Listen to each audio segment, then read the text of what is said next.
હું જ્યારે મારું લગ્ન નક્કી થયું ત્યારે હું ખૂબ જ ખુશ હતી.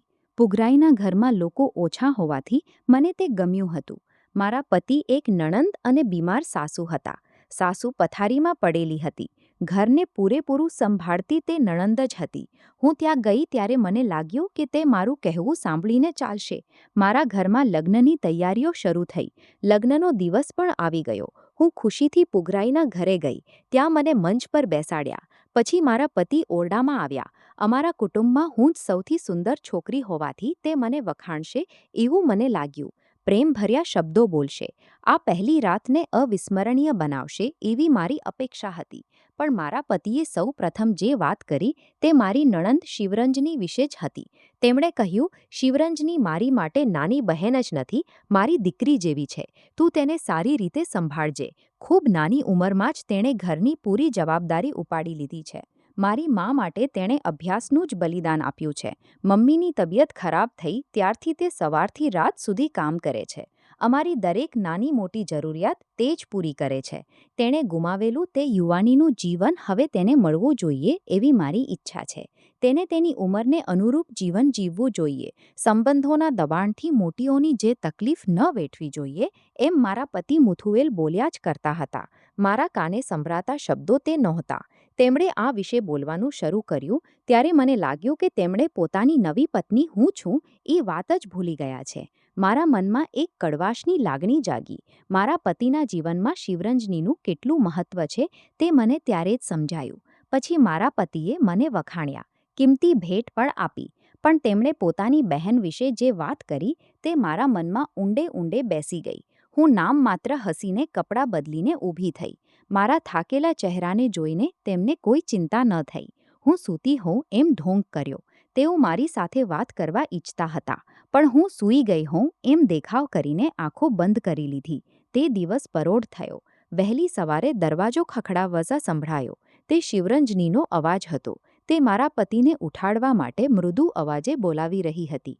હું ઊઠીને દરવાજો ખોલ્યો. મને જોઈને તે એક પગલું પાછળ હઠી અને કહ્યું, વહુ, તમારી મમ્મી 10 વાગ્યે આવવાના છે એમ કહ્યું હતું.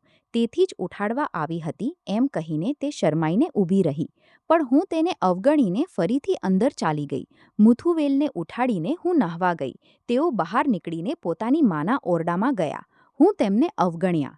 પછી મારા ઘરના લોકો આવ્યા. હું તૈયાર થઈ રહી હતી ત્યારે મારી બહેન આવી અને હજુ સુધી તૈયાર કેમ નથી થઈ એમ પૂછીને મને પોતાના ઘરે લઈ ગઈ. ત્યાં જઈને મેં મારી મમ્મીને મારા પતિ વિશે ફરિયાદ કરી. મમ્મીએ કહ્યું, શિવરંજનીએ મારા પતિને જાદુ કરી દીધો હોય એમ લાગે છે. હું ઘરમાં દાખલ થઈ ત્યારથી મુથુવેલ ફક્ત શિવરંજની વિશે જ વાત કરે છે. શિવરંજની નાની છોકરી છે, તેને સંભાળજે એમ કહે છે. શિવરંજની કોઈ ચાલાક છોકરી છે. મારા પતિના મનમાં જગ્યા મેળવી લીધી છે એમ મેં કહ્યું. મારી મમ્મીએ પણ તેને સમર્થન આપ્યું. સાચું છે, તે નાની છોકરી જેવી દેખાતી હોય પણ મગજવાળી હશે. શરૂઆતમાં જ તેને કાબૂમાં રાખ. તું જ વહુ છે. તે નાની છે એ વાત સમજાવ. તેને મહારાણીની જેમ વર્તાવ ન આપ. ઘરના કામ કરાવ. મુથુવેલ કંઈ પૂછે તો કહેજે કે તે બીજા ઘરે જવાની છે. ત્યાં જઈને કામ કરવાની છે. તેથી જ હમણાંથી ટેવ વડાવું છું. એમ મારી મમ્મીએ મને પાઠ ભણાવ્યા. તે પાઠ શીખીને હું ફરીથી પુગરાઈના ઘરે પાછી ફરી. હું પાછી ફરી ત્યારે શિવરંજની પોતાની માના ઓરડામાં હતી. મેં ઘરને એકવાર જોયું. ઘર ખૂબ સ્વચ્છ અને વ્યવસ્થિત હતું. રસોડું પણ વાપરેલા કપડાની જેમ સ્વચ્છ હતું. તે કેટલી કુશળ છે તે મને સમજાયું. પણ હું આ વાત સ્વીકારવા ઈચ્છતી નહોતી. કોઈક ખામી શોધીને તેને ઠપકો આપવો એવું મેં નક્કી કર્યું. મેં ઘરની તપાસ કરી. છેવટે એક ખામી મળી. આંગણામાં એક દોરડું બાંધેલું હતું અને તેના પર કપડાં સૂકવવા મૂકેલા હતા. રાતનું અંધારું થઈ ગયું હતું. હજુ સુધી શિવરંજનીએ કપડાં દોરડામાંથી ઉતાર્યા નહોતા એમ મેં મારા પતિને ફરિયાદ કરી. રાતના સમયે કપડાં બહાર જ છોડી દેવા ન જોઈએ એમ મેં મોટેથી બૂમ પાડી. પછી શિવરંજનીને કહ્યું, કપડાં ઉતારીને અંદર મૂક. તેના જવાબમાં તેણે કહ્યું, સારું વહુ, સાસુની તબિયત ખરાબ હોવાથી તેમને દવા આપતી હતી. તે ભૂલી ગઈ. આ સાંભળતા જ મારા પતિ મુથુવેલ તરત જ પોતાની માના ઓરડામાં ચાલ્યા ગયા. શિવરંજની કપડાં ઉતારવા ગઈ. તે ઈરાદાપૂર્વક સાસુની તબિયતને અગ્રતા આપીને મારા પતિ પાસે સારું નામ કમાવવાનો પ્રયાસ કરી રહી છે કે શું એવો મને ખૂબ ગુસ્સો આવ્યો. હું મારા ઓરડામાં ગઈ અને તેને ઘરમાંથી કેવી રીતે કાઢી મૂકી શકાય તે વિશે વિચારવા લાગી. તે ખૂબ નાની છે, તેથી તરત જ તેના લગ્ન કરાવી શકાય નહીં. તેથી બીજી કોઈ ચાલાકી કરવી પડે. હું આ ઘરમાં રાણીની જેમ જીવું, બધા કામ તે કરે. તે જ સમયે મુથુવેલની નજરમાં હું સારી દેખાઉં એવો જ મારો પ્લાન હતો. મુથુવેલ કામે ગયા પછી મેં મારા પ્લાન અમલમાં મૂકવાનું શરૂ કર્યું. હું આખો દિવસ ઓરડામાં પડીને ટીવી જોતી અથવા ગીતો સાંભળતી. સાંજે મુથુવેલ આવે તે સમયે હું રસોડામાં પ્રવેશી જતી. શિવરંજની પહેલેથી જ બધા કામ પૂરા કરી મૂકી હોય. હું જબરદસ્તીથી તેને બહાર મોકલી દઈને તે કામ મેં જ કર્યા હોય એમ ઢોંગ કરતી. હવે ઘરના કામ હું જ સંભાળીશ. શિવરંજની મમ્મીને સંભાળે છે એમ મેં મુથુવેલને જઈને કહ્યું. આ સાંભળીને તે ખૂબ ખુશ થયા. શિવરંજનીએ પોતાના ભાઈને એક પણ વખત ફરિયાદ કરી નહોતી. તેથી હું પાછળથી શું કરું છું તે તેમને ખબર ન પડી. પણ ધીમે ધીમે શિવરંજનીનું અસ્તિત્વ જ મને ગમતું ન રહ્યું. મુથુવેલ મને જે કંઈ ખરીદી આપે તે જેવું જ શિવરંજનીને પણ ખરીદી આપે. મને એક સાડી ખરીદે તો તેને પણ તેના જેવી જ ખરીદી આપે. મને કંઈ ખાવાનું લાવે તો તેને પણ લાવી આપે. જે કંઈ કરે તો અમને સમાન વર્તન આપે. તે મને ખૂબ જ ચીડ આવતી. એક વખત આ વિશે મેં મુથુવેલ સાથે ઝઘડો કર્યો. તેના જવાબમાં તેમણે કહ્યું, તેની પણ મારી જવાબદારી છે. તેને દુનિયાની સમજ નથી, ફેશનની ખબર નથી. તેથી જ હું તેની વસ્તુઓ પણ હું જ ખરીદું છું. આમાં શું ખોટું છે? પણ મારા પતિ પોતાની કમાણી શા માટે પોતાની બહેન પર ખર્ચે છે તે મને સમજાતું નહોતું. ઘણીવાર તેમણે શિવરંજનીને ખરીદી આપેલી વસ્તુઓ પાછી માંગીને તે મારી બહેનને આપી દેતી. તે એક પણ શબ્દ વિરોધ કર્યા વગર તે વસ્તુઓ આપી દેતી. આ વાત મેં મારી મમ્મીને કહી ત્યારે તેમણે કહ્યું, તે ખૂબ ચાલાક છે. યોગ્ય સમયે તારા પતિને તારા વિશે ફરિયાદ કરશે. પણ એવું કંઈ બન્યું નહીં. એક દિવસ મુથુવેલ ઓફિસમાંથી વહેલા આવી ગયા. હું ઓરડામાં એસી ચાલુ કરીને ટીવી જોઈ રહી હતી ત્યારે શિવરંજની સખત તાપમાં મારા માટે પણ કપડાં ધોઈ રહી હતી. તે જોઈને મુથુવેલ ગુસ્સે થઈને કહ્યું, તું અહીં એસીમાં બેઠી છે? તે ત્યાં તાપમાં કપડાં ધોઈ રહી છે. તેને મદદ કરવા જઈ શકતી નથી. તેમણે આ પૂછ્યું ત્યારે મને ખૂબ ગુસ્સો આવ્યો. હું બૂમ પાડવા લાગી, હું સવારથી કામ કરી રહી છું. હમણાં જ આરામ કરવા આવી છું. શિવરંજની હમણાં જ કપડાં ધોવાનું શરૂ કર્યું છે. તમને ફક્ત શિવરંજની જ દયનીય લાગે છે. મારો ચહેરો તાપમાં કેવો કાળો પડી ગયો છે તે જુઓ. હું આખો દિવસ રસોડામાં જ રહું છું. મને બ્યુટી પાર્લર લઈ જવાનું પણ તમને સૂઝ્યું નથી. એમ મેં તેમની સાથે બૂમ પાડીને વાત કરી. મારી તીવ્ર વાત સાંભળીને તે તરત જ શાંત થઈ ગયા. હું ઝડપથી શિવરંજની પાસે ગઈ અને કહ્યું, આપ શિવરંજની, હું ધોઈ લઉં. તારા ભાઈને હું કોઈ ભૂત જેવી લાગું છું એમ મેં બૂમ પાડી. આ જોઈને શિવરંજની ગભરાઈ ગઈ અને કહ્યું, વહુ, ના, હું ધોઈ લઉં. તમે શા માટે ચિંતા કરો છો? અને મુથુવેલને કહ્યું, ભાઈ, વહુને શા માટે ઠપકો આપો છો? હું જ ધોઈ રહી છું. મને એસીની જરૂર નથી. વાસ્તવમાં તે એસી મેં જ ભાડે લાવ્યું હતું. તેને આખો દિવસ ચાલુ રાખીને મેં ખૂબ વીજળી વાપરી હતી. વીજળીનું બિલ વધુ આવતું હોવાથી મુથુવેલ પહેલેથી જ ચિંતિત હતા. મને શિવરંજની વિશે કોઈ ચિંતા નહોતી. ઉલટાનું મારી મમ્મીને તેના વિશે સતત ફરિયાદ કરતી રહેતી. તેને કોઈ સારો વર શોધીને ઝડપથી આ ઘરમાંથી મોકલી દો એમ મેં વિનંતી કરી. મારી મમ્મીએ વર શોધવાનું શરૂ કર્યું. પણ મુથુવેલને આ વિશે કેવી રીતે વાત કરવી તે મને ખબર નહોતી. અણધારી રીતે તે દિવસે મારી સાસુની તબિયત ખૂબ ખરાબ થઈ ગઈ. મેં મુથુવેલને તરત જ આવવા કહ્યું. અમે તેમને લઈને હોસ્પિટલ દોડ્યા. ડોક્ટરોએ તપાસ કરીને કહ્યું કે તેમની હાલત ચિંતાજનક છે. ફેફસામાં પાણી ભરાયું છે. કિડની કામ કરતી નથી. ગમે ત્યારે ગમે તે બની શકે. પ્રાર્થના જરૂરી છે. આ સાંભળીને શિવરંજની ગભરાઈને રડી પડી. મુથુવેલ પણ ખૂબ ચિંતિત થયા. હું ધીમે ધીમે સાસુ પાસે ગઈ અને કહ્યું, મમ્મી, તમારા જીવનકાળમાં જ શિવરંજનીના લગ્ન કરાવી દો. તે તમને શાંતિ આપશે. તેને પણ સારું જીવન મળશે. એમ મેં મારું બીજ વાવ્યું. પોતાના જીવનના અંતિમ દિવસોમાં હોવાનું અનુભવી રહેલી સાસુએ મારી વાતને સમર્થન આપતા માથું હલાવ્યું. તેમણે મુથુવેલને પાસે બોલાવીને ધીમેથી કહ્યું, હું શિવરંજનીના લગ્ન કરાવવા ઈચ્છું છું. તું કોઈ વર શોધ. આ સાંભળીને મુથુવેલ આઘાત પામ્યા. મમ્મી, આવું ન બોલો. તમે સાજા થયા પછી આપણે ધામધૂમથી કરીશું. તે હજુ નાની છોકરી છે એમ તેમણે કહ્યું. પણ સાસુએ હઠ કરીને કહ્યું, મને ખબર છે, મારા હાથમાં સમય નથી. તેથી હમણાં જ વર શોધ. મેં સાસુને કહ્યું, તમે ચિંતા ન કરો, આરામ કરો. તમારી ઈચ્છા અમે ચોક્કસ પૂરી કરીશું. એમ નાટક કરીને મુથુવેલને કહ્યું, તમે શા માટે ચિંતા કરો છો? હું મમ્મી સાથે વાત કરું છું. કોઈ સારો વર મળી જશે. ફક્ત લગ્ન જ કરી લઈશું. છોકરી મોકલવાની વાત પછી જોઈ લઈશું. શિવરંજની સારી છોકરી છે, સારો વર તરત મળી જશે, તમારી જવાબદારી પણ પૂરી થઈ જશે, મમ્મીને પણ શાંતિ મળશે. મેં આવું બોલ્યું ત્યારે મુથુવેલે કહ્યું, સારું, તને જે સાચું લાગે તે કર. પણ વરની વાત સાંભળતા જ શિવરંજનીનું મન ડગી ગયું. મમ્મી આ હાલતમાં હોય ત્યારે હું છોડીને જઈ શકું નહીં, એમ તે રડી પડી. મેં તેને જૂઠું આશ્વાસન આપીને કહ્યું, તું જાય પછી હું મમ્મીને સારી રીતે સંભાળીશ, તને કોઈ ચિંતા નહીં રહે, એમ કહીને તેને પણ સહમત કરાવી. પછી મેં મારી મમ્મીને ફોન કર્યો. મારી વાત સાંભળીને તેમણે શિવરંજની માટે વર શોધવાનું ચાલુ રાખ્યું. સાસુની તબિયત ખરાબ છે એમ કહ્યું ત્યારે મમ્મી ખૂબ ખુશ થઈ. ખૂબ સાચો સમય છે, મને ખબર છે એક સારો વર, 7 માણસનું કુટુંબ, ઘરના બધા કામ તેને જ કરવાના પડશે. તેને પાછા આવવાનો સમય જ નહીં રહે.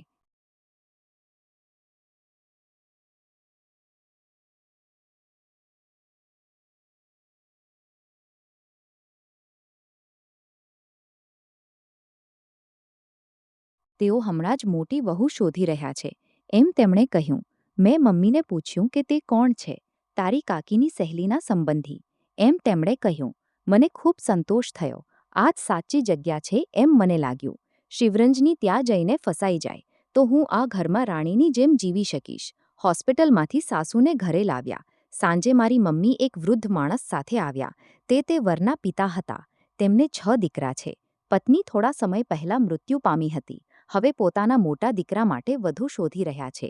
તેઓ ઘરમાં પ્રવેશ્યા. શિવરામના પિતાએ કહ્યું કે પોતાના દીકરા શિવરામને છોકરી આપવા કોઈ તૈયાર નથી. તેનું દુઃખ હતું.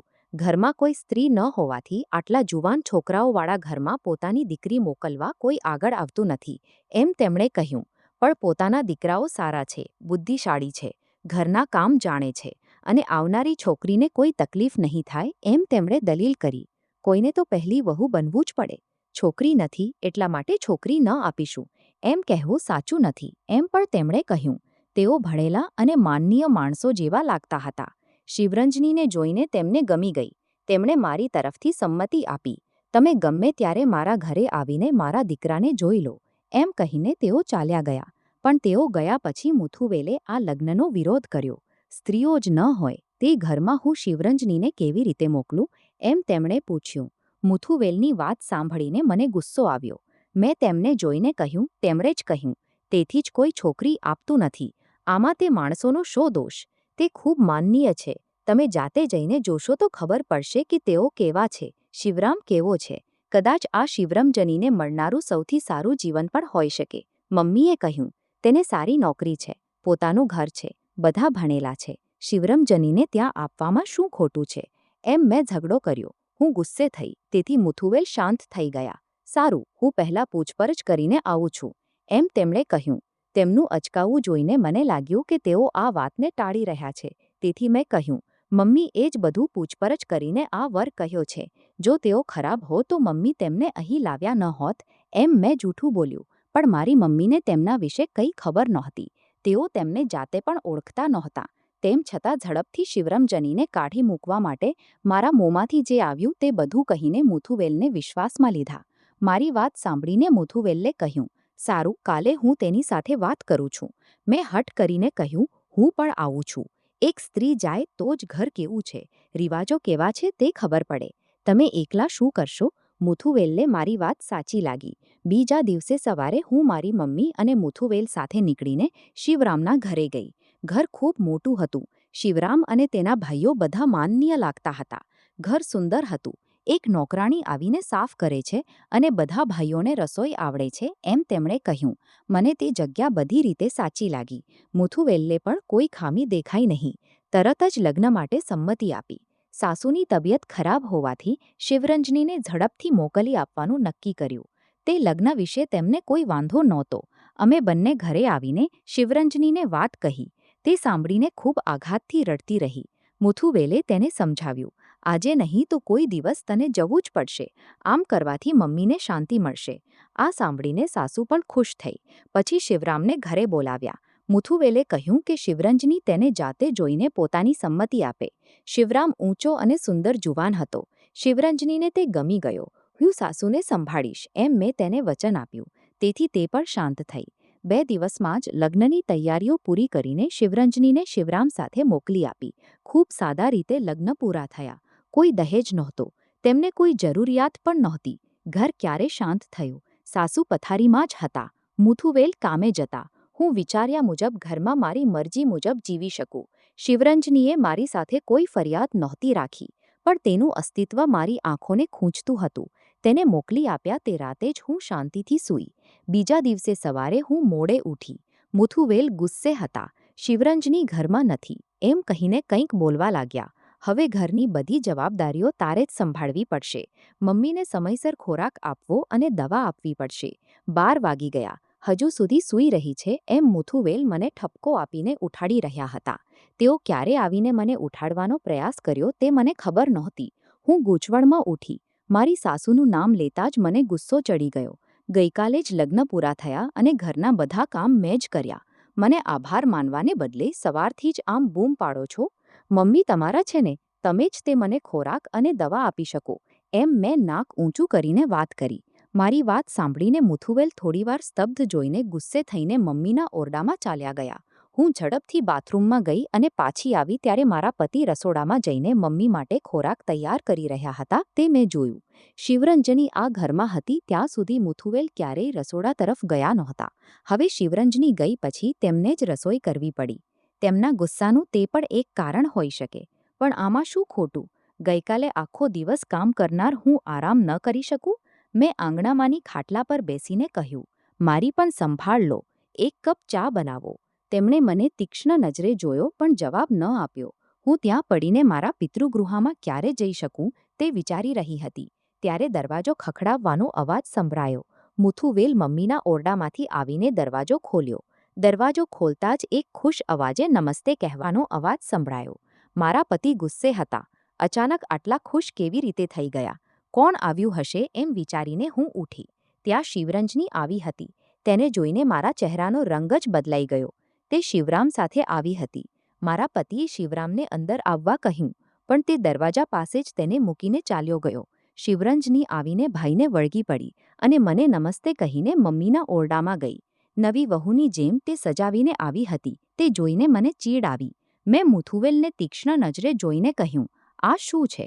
ગઈકાલે જ તેને મોકલી આપી. હવે શા માટે તે પાછી આવી છે? મુથુવેલે આશ્ચર્યથી કહ્યું, ભૂલી ગઈ? તારા લગ્નની બીજા જ દિવસે તું પણ તારા ઘરે ગઈ હતી ને? તને લઈ જવા તારા ઘરના લોકો આવ્યા હતા. બધી વિધિઓ કરીને લઈ ગયા હતા.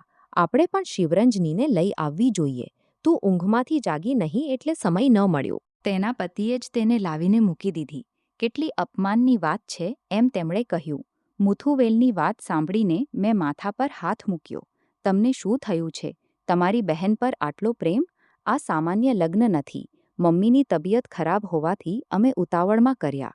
હવે શિવરંજનીને લઈ આવવા હું જઈ શકું એમ મેં તેમના પર ચડીને વાત કરી. તેમણે ચાલાકીથી કહ્યું, હા, તને મમ્મી પર આટલી કાળજી છે, અને મમ્મીના ઓરડામાં ચાલ્યા ગયા. તેમણે કહેલા શબ્દોએ મારા હૃદયને વિંધ્યું. ગુસ્સામાં હું ઘરને ઝડપથી સાફ કરવા લાગી. રસોડામાં ગઈ જ નહીં. શિવરંજની ફરીથી રસોડાની સંભાળ લેવા લાગી. બપોરનું ભોજન બનાવ્યું. મમ્મીને પથ્યનું ખોરાક અને દવા આપી. સાંજના સમયે મારાથી સહન ન થયું. હું મમ્મીના ઓરડામાં ગઈ અને પૂછ્યું, શિવરામ તને ક્યારે લઈ જવા આવશે? તું ક્યારે જવાની છે?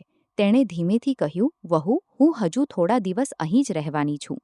આ સાંભળતા જ મને આગ લાગી હોય એમ થયું. શિવરંજની, તું આમ અહીં બેઠી રહીશ તો તારું ઘર કેવી રીતે ચલાવશે?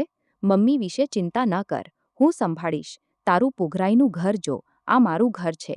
અહીંની વસ્તુઓ હું સંભાળું છું એમ મેં બૂમ પાડી. શિવરંજનીએ મમ્મીને જોઈને આંખો નીચે નમાવીને કહ્યું, વહુ, હું હમણાં નહીં જાઉં. ઓછામાં ઓછા 10-15 દિવસ અહીં જ રહીશ. શિવરામને કહીને જ આવી છું. તે મને પણ કોઈ વાંધો નથી. આ સાંભળતા જ મારા આખા શરીરમાં લોહી ઉકળી ઉઠ્યું. કેટલી મહેનત કરીને તેને મોકલી આપી. હવે ફરીથી મારા માથા પર બેસવા માંગે છે. 10-15 દિવસ અહીં રહીને શું કરવાની છે એમ મેં બૂમ પાડી. તેણે જવાબ ન આપ્યો.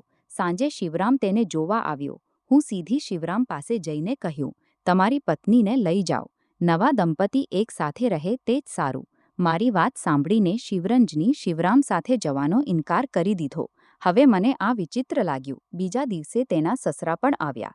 તેમણે વચ્ચે શું વાત કરી તે ખબર ન પડી. તે મનના શાળાએ ફોન કર્યો. શિવરામ આવ્યો, સસરા આવ્યા, પણ શિવરંજની જવાનો જ ઇનકાર કરી રહી.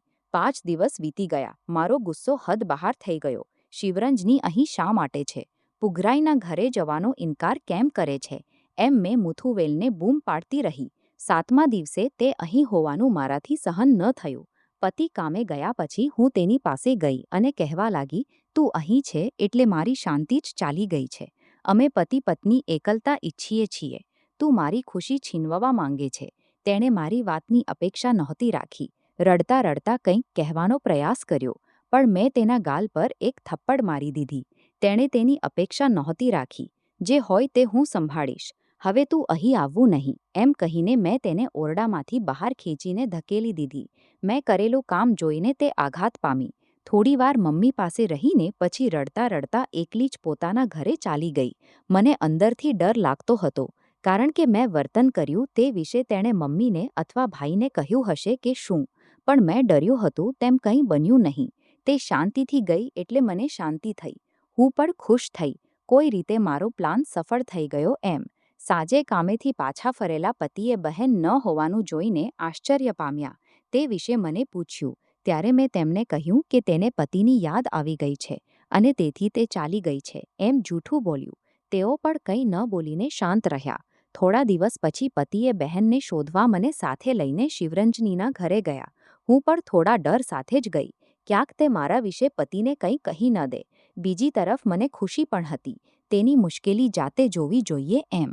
પણ મેં ત્યાં જે દ્રશ્ય જોયું તેણે મારું જીવન ઊંધું વાળી દીધું. કારણ કે મેં અપેક્ષા નહોતી રાખી તેવું ત્યાં ચાલી રહ્યું હતું. ત્યાં શિવરંજનની પોતાના ઘરાઈના ઘરમાં કેટલી માન સન્માન અને પ્રેમથી વર્તાય છે તે જોઈને હું આશ્ચર્યચકિત થઈ ગઈ. તે કોઈ કામ ન કરતી હોય એમ નહોતું. ઉલટાનું તે ઘરના બધા તેને એટલા પ્રેમથી વીંટળાઈ રહ્યા હતા. મેં વિચાર્યું હતું કે શિવરંજનની તે ઘરની નોકરાણી બની ગઈ હશે, પણ તે ત્યાં રાણીની જેમ જીવી રહી હતી. ત્યાંના તેના પતિના ભાઈઓ તેને એક માની જેમ જોતા હતા. તેને કોઈ કામ કરવા ન દેતા અને તે પહેલાં જ બધા કામ પૂરા કરી લેતા. એક માનનીય સ્ત્રીને મળવી જોઈએ તેવું બધું માન સન્માન તે ઘરમાં તેને મળી રહ્યું હતું. મનમાં એક તરફ મને અપમાન પણ લાગતું હતું. આવી છોકરીને હું સમજી શકી નહીં. બીજી તરફ ઈર્ષ્યા પણ થતી હતી. આવા ભાઈઓ કે આવા પ્રેમભર્યા સંબંધો મને ક્યારેય ન મળ્યા. તેમણે અમને પ્રેમથી આવકાર્યા તે રીતે મારું મન પીગળી ગયું. એક સ્ત્રી કેવી હોવી જોઈએ તે પહેલીવાર શિવરંજનીને જોઈને શીખ્યું. થોડી વારમાં અમે પણ અમારા ઘરે જવા તૈયાર થયા. ત્યારે પણ શિવરંજની પોતાની સગી બહેનની જેમ મને એટલા પ્રેમથી વિદાય આપી. મારાથી તો તેનો ચહેરો પણ જોવાયો નહીં. એટલું અપમાન મને ઘેરી વળ્યું. ઘરે પાછા ફર્યા પછી મુથુવેલે મારી સાથે કડક ગુસ્સા સાથે વાત કરી.